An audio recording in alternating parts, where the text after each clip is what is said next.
So good morning friends, welcome to my channel. ఈరోజు మనము సార్వభౌమ స్వతంత్ర రాజుల్లో గణపతి దేవుడి గురించి తెలుసుకుందాము.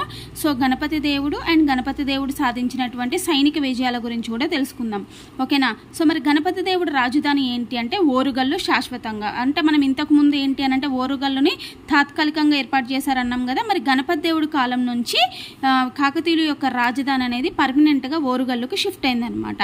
గణపతి దేవుడి యొక్క బిరుదులు ఏంటి అంటే ఆంధ్రాధీశుడు, సకల దేశ ప్రతిష్టాపనాచార్య, పృథ్వీశ్వర పృథ్వీ వల్లభ, క్రీడా వినోద, చోడకటక చురాకార, రాయ గజకేసరి. ఇవన్నీ కూడా ఎవరి అంటే గణపతి దేవుడి యొక్క బిరుదులు అన్నమాట, ఓకేనా. సో యాదవరాజు అయినటువంటి జైతుగితో చేసిన యుద్ధంలో ఇతని తండ్రి మరణించారు, చెప్పాం కదా మనము. సో రుద్రదేవుడిని ఎవరు చంపారు? రుద్రదేవుడిని కానీ మహాదేవుడిని కానీ యాదవరాజు జైతుగి చంపాడని చెప్పాం, అవునా. సో కాబట్టి యాదవరాజు అయినటువంటి జైతుగితో చేసిన యుద్ధంలో గణపతి దేవుని తండ్రి అనేవాడు మరణించాడనమాట. సో అప్పుడు గణపతి దేవుణ్ణి బందీ చేస్తే రేచర్ల రుద్రుడు కృషి ఫలితంగా యాదవరాజు గణపతి దేవుణ్ణి చెరసాల నుంచి విడుదల చేయగా అల్లకల్లోలంగా ఉన్నటువంటి కాకతీయ రాజ్యాధిపతిగా గణపతి దేవుణ్ణి పట్టాభిషిక్తుని చేశారు, అవునా. సో అతను ఏం చేశాడు అంటే వీళ్ళ తండ్రిని చంపిన తర్వాత గణపతి దేవుణ్ణి తీసుకొని వెళ్ళి బంధించాడనమాట యాదవరాజు. అప్పుడు రేచర్ల రుద్రుడి యొక్క కృషి ఫలితంగా యాదవరాజు ఏం చేశాడంటే ఆ గణపతి దేవుని విడుదల చేశాడు. ఆ విడుదల చేసినటువంటి గణపతి దేవుని తీసుకొచ్చేసి కాకతీయ రాజ్యాధిపతిగా గణపతి దేవుణ్ణి పట్టాభిషిక్తుని చేశాడు రేచర్ల రుద్రుడు, ఓకేనా. అదేవిధంగా రేచర్ల రుద్రుడు మాల్యాల చౌడుడు నుంచి ఎదురయ్యే ఆంతరంగిక తిరుగుబాట్లను అణిచి శత్రురాజుల దాడులను కూడా ఎదుర్కొనే ప్రయత్నం చేశారనమాట, ఓకేనా. అంటే వీళ్ళ నుంచి ఏమైనా ఆంతరంగిక తిరుగుబాట్లు వస్తే ఆ తిరుగుబాట్లను కూడా అణిచి శత్రురాజుల దాడులను ఎదుర్కొనే ప్రయత్నం చేశారు వీళ్ళిద్దరు, రేచర్ల రుద్రుడు అండ్ మాల్యాల చౌడు అనమాట, ఓకేనా. అట్లాగే గణపతి దేవుడు యావత్ తెలుగు భాష మాట్లాడే ప్రజలందరినీ కూడా సమైక్యం చేయగలిగాడు. ఇంకా గణపతి దేవుడి స్పెషాలిటీ ఏంటంటే ఆయన అత్యధిక కాలం పరిపాలన చేశాడు, 63 సంవత్సరాలు అనమాట. గణపతి దేవుడి పరిపాలనకు సంబంధించినటువంటి తొలి శాసనం ఎక్కడ దొరికింది అంటే కరీంనగర్ జిల్లా మంతెనలో లభించింది. అయితే చాలామంది చరిత్రకారులు హోయసాల చక్రవర్తి అయినటువంటి రెండవ బల్లాలుడు కాకతీయ రాజ్యంలో నెలకొన్నటువంటి అస్థిరతలను అవకాశంగా తీసుకుని తన రాజ్య సరిహద్దులను ఆ ప్రాంతం వైపు వ్యాపింప చేయాలి అన్న వ్యూహం పన్ని ఉంటాడనమాట. అంటే సో ఈ చరిత్రకారులు వాళ్ళ అభిప్రాయం ఏంటి అంటే హోయసాల చక్రవర్తి అయినటువంటి రెండవ బల్లాలుడు కాకతీయ రాజ్యంలో అల్లకల్లోలు జరిగాయి కదా, ఆ పరిస్థితులను ఇతను అవకాశంగా తీసుకొని సో హోయసాల రాజ్య సరిహద్దుల్ని కాకతీయ రాజ్యం వైపు వ్యాపింప చేయాలి అని వ్యూహం పన్నాడు అని చెప్పేసి చరిత్రకారుల అభిప్రాయం. సో ఒకవేళ అదే జరిగితే యాదవరాజులకి బద్ధశత్రువులైనటువంటి హోయసాల రెండవ బల్లాలుడు ఒక కీర్తి ప్రతిష్టలు పెరుగుతాయి. ఎందుకంటే యాదవరాజు ఏం చేశాడు అంటే గణపతి దేవుని బంధించాడనమాట.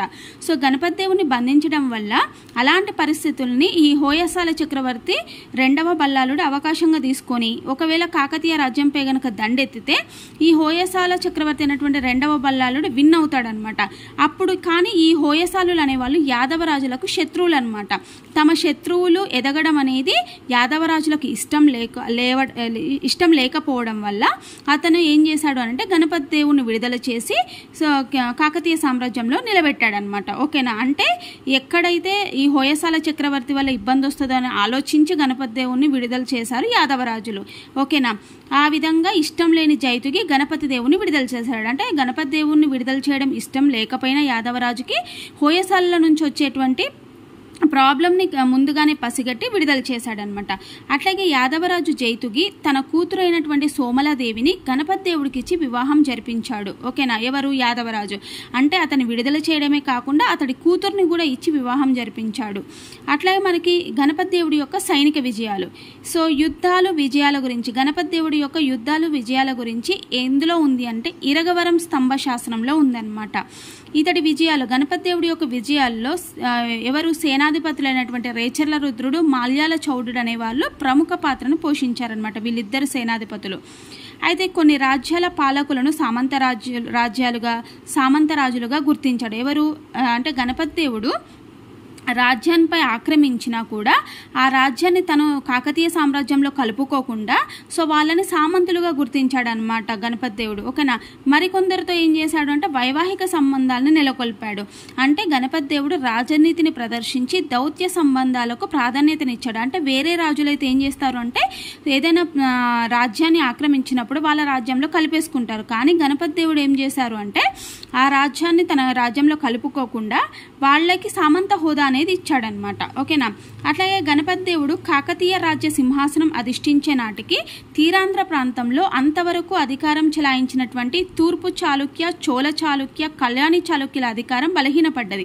అంటే ఎప్పుడైతే గణపతి దేవుడు కాకతీయ సామ్రాజ్యాన్ని అధిష్ఠించాడో ఆ సమయంలో ఏంటి అంటే తీరాంధ్ర అంటే ఆంధ్ర ప్రాంతంలో అప్పటి వరకు అధికారం ఎవరైతే చెలాయించారో వాళ్ళు తూర్పు చాళుక్యులు, చోళ చాళుక్యులు, కళ్యాణి చాళుక్యులు వీళ్ళ యొక్క అధికారం అనేది బలహీనపడింది అనమాట. ఆ సమయంలో తీరాంధ్ర ప్రాంతంలో అత్యంత బలమైన రాజ్యం ఏంటి అంటే వెలనాటి రాజ్యం. అంటే ఈ 3 రాజ్యాలు వాళ్ళ ప్రభావం కోల్పోయినా కూడా సో బలవంతమైన రాజ్యం ఏంటి అంటే గణపతి దేవుడు కాకతీయ సామ్రాజ్యాన్ని అధిష్ఠించడానికి వచ్చేసరికి తీరాంధ్రలో బలమైన రాజ్యం వెలనాటి రాజ్యం అనమాట. మరి ఈ వెలనాటి రాజ్యం యొక్క పాలకుడు ఎవరు అని అంటే పృథ్వీశ్వరుడు. ఓకేనా. సో ఈయన కృష్ణానది ఉత్తర భాగం నేటి ఖమ్మం జిల్లా ప్రాంతాన్ని నతవాడి రాజుల ప్రాంతాలను పరిపాలించేవాళ్ళు అనమాట. అంటే వీళ్ళు కృష్ణానది ఉత్తర భాగం అంటే ఏంటి అంటే నేటి ఖమ్మం జిల్లా ప్రాంతాన్ని ఎవరు పరిపాలించే వాళ్ళు అంటే నతవాడి రాజులు పరిపాలించే వాళ్ళు అనమాట. సో చిన్న చిన్న రాజ్యాలుగా విడిపోయినటువంటి తీరాంధ్రపై తమ సార్వభౌమాధికారాన్ని నెలకొల్పాలి అన్న లక్ష్యంతో గణపతి దేవుడు తీరాంధ్రపైకి దాడికి బయలుదేరనమాట. అంటే అక్కడ ఉన్నటువంటి పరిస్థితులను అవకాశంగా తీసుకొని అతడు తీరాంధ్ర దేశంపైకి యుద్ధానికి సిద్ధపడ్డాడనమాట. అట్లాగే మనకి ఇంకేంటి అంటే గణపతి దేవుడి అయినటువంటి భావమరిది. ఓకేనా. సో గణపతి దేవుడు అయినటువంటి భావమరిది నతవాడి రుద్రుడు వేయించినటువంటి బెజవాడ శాసనం అంటే ఇతని భార్య వాళ్ళ తమ్ముడు ఉంటారు కదా అతను భావమరిది నతవాడి రుద్రుడు వేయించినటువంటి బెజవాడ శాసనము ఏం చెప్తుందంటే తీరాంధ్ర ప్రాంతాన్ని పరిపాలిస్తున్న పృథ్వీశ్వరుని రాజ్యంపై దండెత్తిన గణపతి దేవుడి సేనలు అఖండ విజయాన్ని సాధించాయి. అంటే మనం ఇప్పుడు చెప్పాం కదా అక్కడ ఉన్నటువంటి అస్థిర పరిస్థితులను తీసుకొని తీరాంధ్రపై యుద్ధం చేయడానికి గణపతి దేవుడు బయలుదేరాడు. అక్కడ ఏంటి అని అంటే గణపతి దేవుడు తీరాంధ్ర ప్రాంతాన్ని పరిపాలిస్తున్నటువంటి పృథ్వీశ్వరుడిపై యుద్ధాన్ని ప్రకటించి గణపతి దేవుడి సేనలు అనేది అఖండ విజయాన్ని సాధించాయి అని చెప్పేసి మనకి గణపతి దేవుడి యొక్క భావమరిది అయినటువంటి నతవాడి రుద్రుడు వేయించిన బెజవాడ శాసనం ద్వారా తెలుస్తుంది అనమాట. ఇంకా ఏంటి అంటే ఈ దండయాత్ర కాలంలోనే కాకతీయ సేనలు ధరణికోటకు చెందిన కోట నాయకులు అంటే ఇదే కాకుండా ఇంకా ధరణికోటకు చెందినటువంటి కోట నాయకుల భూభాగాలపై కూడా దండెత్తాయి. కానీ ఈ కోట నాయకులు ఉన్నారు కదా వీళ్ళు గణపతి దేవుడి యొక్క సార్వభౌమాధికారాన్ని అంగీకరించి ఈ కోట నాయకులకి సామంతులుగా మారారనమాట. ఈ కోట నాయకులు కాకతీయులకి సామంతులుగా మారారు.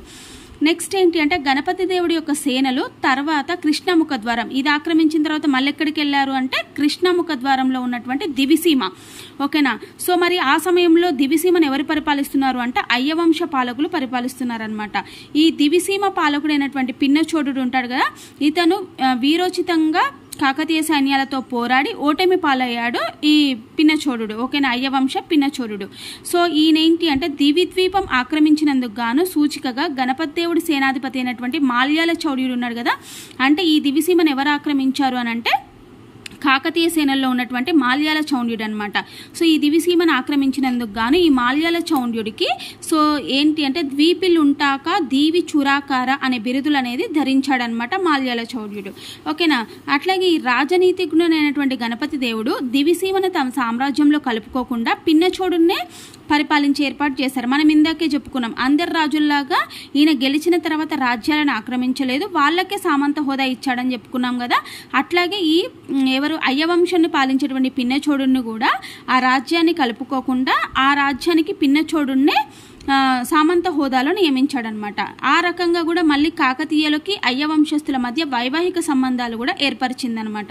ఈ అయ్యవంశస్థుల యొక్క శక్తి సామర్థ్యాలను కాకతీయ రాజ్య విస్తరణకు సుస్థిరతకు ఉపయోగించుకోవడానికి నిర్ణయం తీసుకున్నారు. అంటే ఎందుకు అనంటే ఈ అయ్యవంశస్థులు కూడా శక్తి సామర్థ్యాలు కలవారే అనమాట. సో కాబట్టి వాళ్ళ రాజ్యాన్ని కలుపుకోకుండా వాళ్ళ యొక్క శక్తి సామర్థ్యాలని కాకతీయ రాజ్య విస్తరణ కోసం ఉపయోగించుకుందామని గణపతి దేవుడు ఆలోచించాడనమాట. అట్లాగే వైవాహిక సంబంధాలు కూడా ఏర్పాటు చేసుకున్నారన్నాం కదా.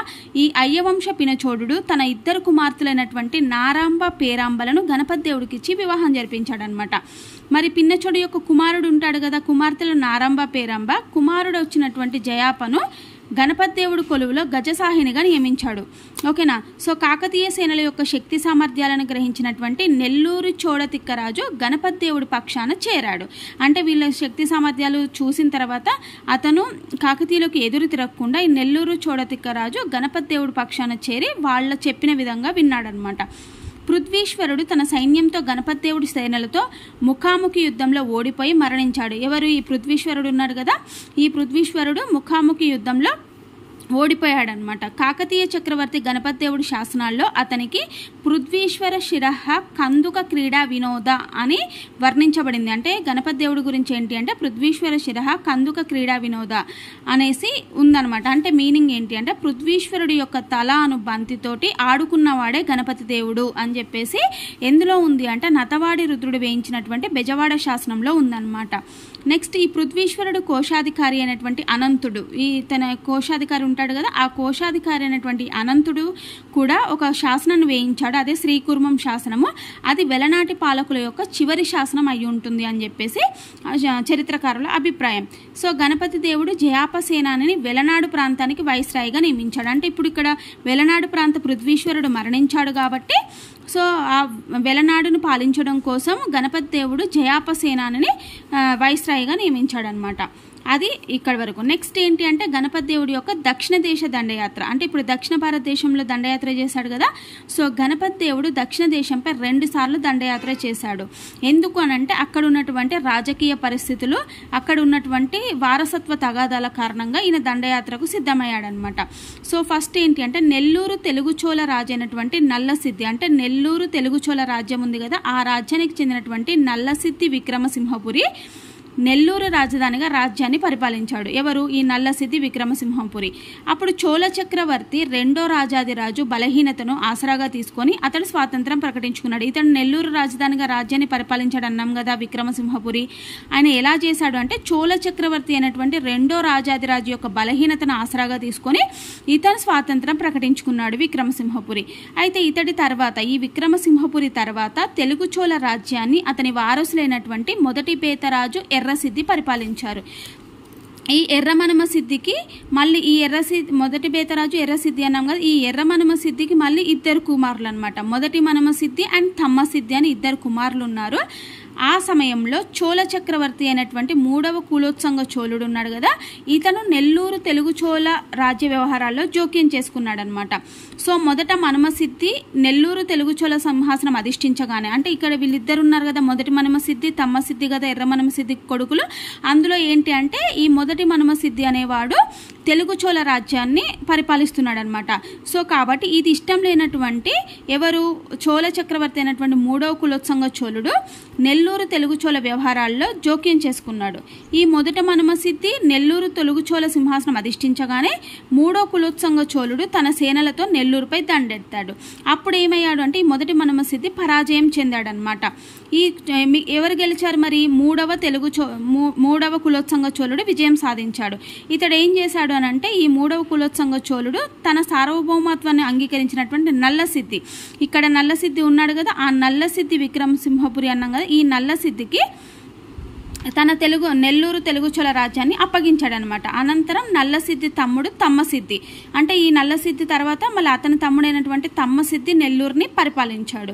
ఆ సమయంలో ఏం చేశాడు అని అంటే ఈ మొదటి మనమసిద్ధి ఓడిపోయాడు కదా 3వ కులోత్సంగ చోళుడి చేతిలో. ఆ మొదటి మనమసిద్ధి కుమారుడైనటువంటి తిక్కభూపాలుడు ఆయన ఏం చేశాడు అంటే నెల్లూరు తెలుగు చోళ రాజ్యం కోసం గణపతి దేవుడి యొక్క సహాయాన్ని కోరాడనమాట. ఓకేనా. సో అప్పుడు కాకతీయ చక్రవర్తి తన సైన్యంతో నెల్లూరు తెలుగుచోళ రాజ్యంపై దండెత్తి తమ్మసిద్ధిని ఓడించి నెల్లూరు రాజ్యాధిపతిగా చోడతిక్క భూపాలుడు. ఈ చోడతిక్క భూపాలుడు ఎవరని చెప్పాము? 1వ మనమసిద్ధి యొక్క కుమారుడు అనమాట. సో ఇతడు గణపతి దేవుడిని ఆశ్రయించాడు కాబట్టి గణపతి దేవుడు ఏం చేశాడంటే ఈ చోడతిక్క భూపాలుడిని నెల్లూరు తెలుగుచోళ రాజ్యంపై నిలిపాడనమాట. ఓకేనా? ఇతను ఎవరు అని అంటే ఇతడు కడు సమర్థుడు, పరిపాలనా దక్షుడు అనమాట. సో దీనికి గాను గణపతి దేవుడికి ఏం చేశాడంటే ఈ చోడతిక్క భూపాలుడు పాకనాటి అనే గ్రామాన్ని దానం చేశాడంటే అతనికి సహకారం చేసిండు కాబట్టి పాకనాటి అనే గ్రామాన్ని కూడా దానం చేశాడు. అనంతరం గణపతి దేవుడి యొక్క సేనలు కంచిపై దాడి చేశాయి. అంటే ఈ నెల్లూరు చోళరాజ్యంపై దాడి అనంతరం ఇంకేది ఎక్కడ దాడి చేశారు అని అంటే కంచిపై దాడి చేశారు. ఈ కులోత్సంగ రాజేంద్ర చోళుడు అంటే 3వ రాజేంద్రుడు అన్నాం కదా, ఈ కులోత్సంగ రాజేంద్ర చోళుని యొక్క రాజధాని కంచిపై దాడి చేశాయి.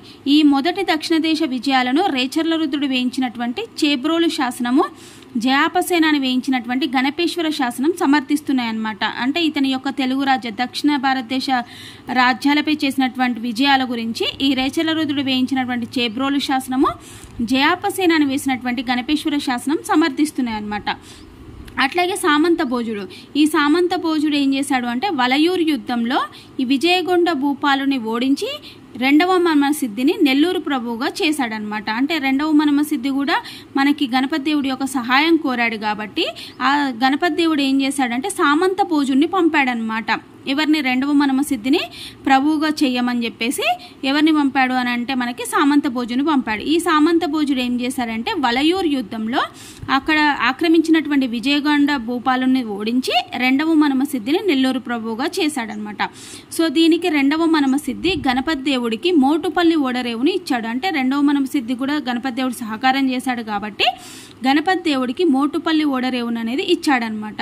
సో గతంలో ఇది వచ్చేసి దక్షిణ భారతదేశ యాత్రలు. సో మనం నెక్స్ట్ క్లాస్లో వచ్చేసి కళింగ దండయాత్ర చూద్దాం. ఓకేనా? సో ఈ క్లాస్ ఎలా అనిపించింది అనేది మీరు ఒక్క లైక్ కామెంట్ ద్వారా నాకు తెలియజేయండి. ఓకేనా? So thank you very much.